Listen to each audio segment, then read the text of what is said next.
हमारे शास्त्रों में एक कहानी आई कि रानी को चौपड़ खेलना नहीं आता तो एक बहुत बड़ा न्याय नहीं हो पाता। हमारे ज्ञान सागर महाराज ने एक काव्य लिखा, समुद्र दत्त चरित भद्रोदय, जिसका नाम भाग्योदय या भद्रोदय नाम दिया, भद्रोदय। रानी को जुआ खेलना आता था, उसके माध्यम से उसने बहुत बड़ा न्याय किया। एक सत्यवादी बनता था, अपने जनेऊ में कैंची रखता था और दुनिया से क्या कहता था,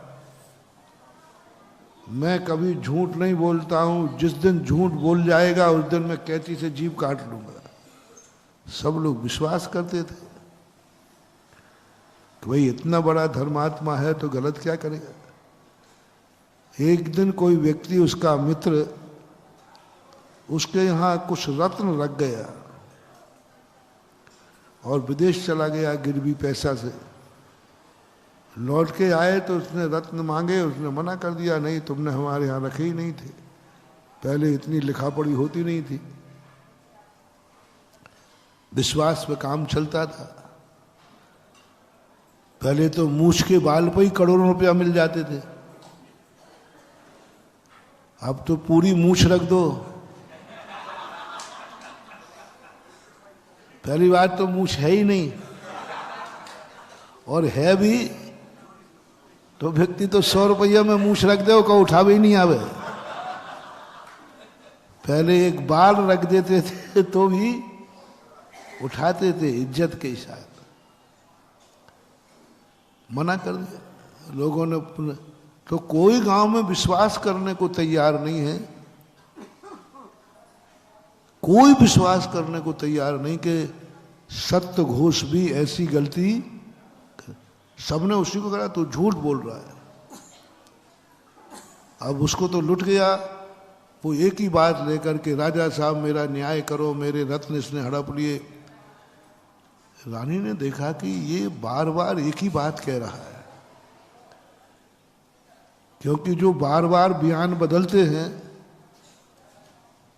पुलिस भी बार बार बयान बदलता है तो समझ लेते हैं कि बदमाश है। सत्यवादी कभी बयान बदले ही नहीं जाएगा, क्योंकि वो तो सत्य है, उसके अलावा बोलना ही नहीं उसको। लेकिन जो झूठा बेईमान होता है उसके बयान बार बार बदलते हैं। इसका बयान नहीं बदल रहा है, एक ही बात लगा रहा है, महीनों हो गए। तो एक दिन रानी ने सत्यघोष को बुलाया।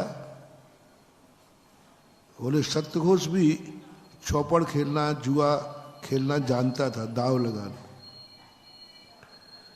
रानी ने अपनी कुशलता से सत्यघोष का जनेऊ और कैंची दाव पर लगवा दी। दाव पर लगवाने, जैसे धर्मराज जब तीख पे आ गए, द्रौपदी लगी तो इन्होंने कहा कि देख तेरे पास अब कुछ नहीं बचा, जनेऊ और कैंची लगा दे, इसके बल पर जीत जाएगा, क्योंकि ये तेरा व्रत है। यदि ये दाव पर लगा दिया तो तेरी सारी संपत्ति वापस हो जाएगी। उसने लगा दिया, और जैसे दाव पर लगाया, एक घर व्यक्ति को भेजा, जाओ इसकी पत्नी से कहना कि हमारे लिए सब कुछ मेरा चला गया है और मुझे वो रत्न दे दो जो रत्न।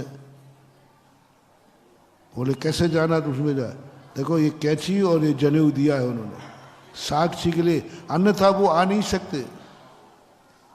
अब नारियों में अकल जितनी होती है तो होती है।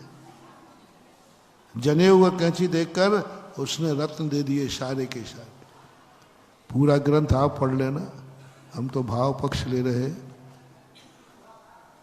और जैसे ही लेकर उसको बुलाया और बुलाकर कहा तू अपने रत्न छांट ले। हजारों रत्नों में मिला दिए।